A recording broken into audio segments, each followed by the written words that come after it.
আপনারা দেখছেন FOB news. FOB news মানে আপোষহীন স্বচ্ছতা।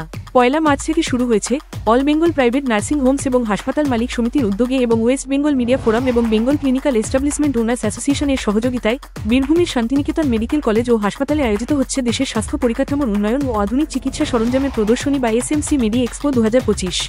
চলবে 3রা মার্চ পর্যন্ত।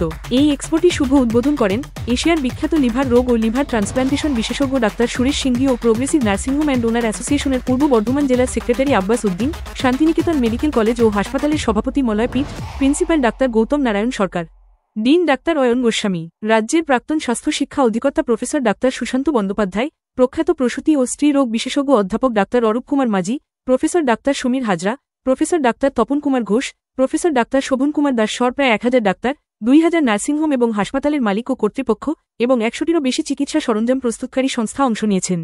স্বাস্থ্যক্ষেত্রের সঙ্গে প্রত্যক্ষ ও পরোক্ষভাবে যুক্ত ব্যক্তি বিশেষজ্ঞদের জন্য অত্যন্ত গুরুত্বপূর্ণ একটি সম্মেলন অনুষ্ঠিত হচ্ছে, যেখানে আধুনিক চিকিৎসা প্রযুক্তি, স্বাস্থ্য পরিষেবা প্রদানের পদ্ধতি ও চিকিৎসা গবেষণা নিয়ে বিস্তারিত আলোচনা হবে।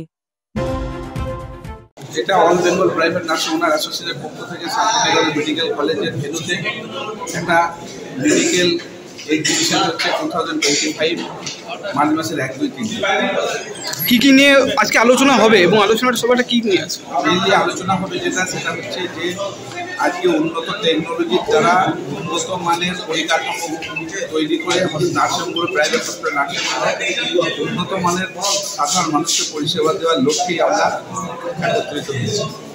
কারা কারা উপস্থিত আছেন? এখানে সমস্ত ডিস্ট্রিক্টের, ওয়েস্ট বেঙ্গলের প্রায় 23টা ডিস্ট্রিক্টের নার্সিংহোম আধিকারিকরা এসেছেন, তার সঙ্গে ডাক্তারবাবু, প্যারামেডিক্যাল স্টাফ এবং আমাদের নার্সরা, তাদেরকেও আমরা এখানে কি মনে হয় এই আলোচনা সভাটা হয়ে যাওয়ার পর, 3 দিন ব্যাপী যে আলোচনা সভাটা রয়েছে সেটা হয়ে যাওয়ার পর কতটা কি আশা বা কতটা কি কাজটা আশাবাদী বলেই আমরা এটা করেছি এবং ধাপে ধাপে প্রোগ্রামটা চলতেই থাকবে।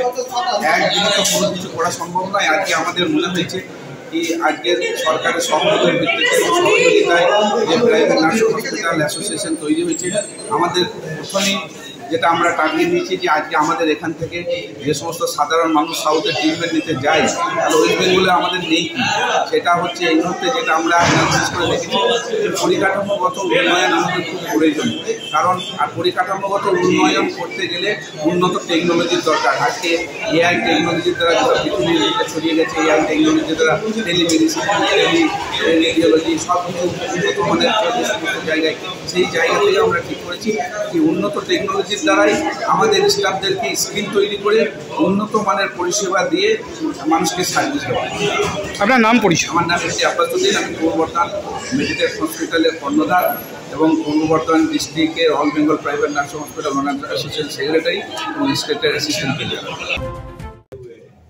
पहले वाले जो मेडिकल कॉलेज पहले भी वहाँ बाहर अगरतला में जो खुला, वहाँ भी उनके इनॉग्रेशन में गए थे। आज उनका बुलावा है तो यहाँ भी आए हम। बहुत अच्छा लगा कि इतनी पैशन से कॉलेज खुला है और 4था बैच की MBBS चल रही है। और मैं ये चाहता हूँ कि सब जहाँ जहाँ भी मेडिकल कॉलेज खुले, भले सरकार के अच्छा काम चले, क्योंकि इनका पैशन बहुत अच्छा है और ये चाहते हैं कि सब स्टूडेंट जो है अच्छे डॉक्टर्स बने। और डॉक्टर्स के लिए अच्छा फैकल्टी जरूरी है। फैकल्टी के साथ में इंफ्रास्ट्रक्चर बाद में आता है।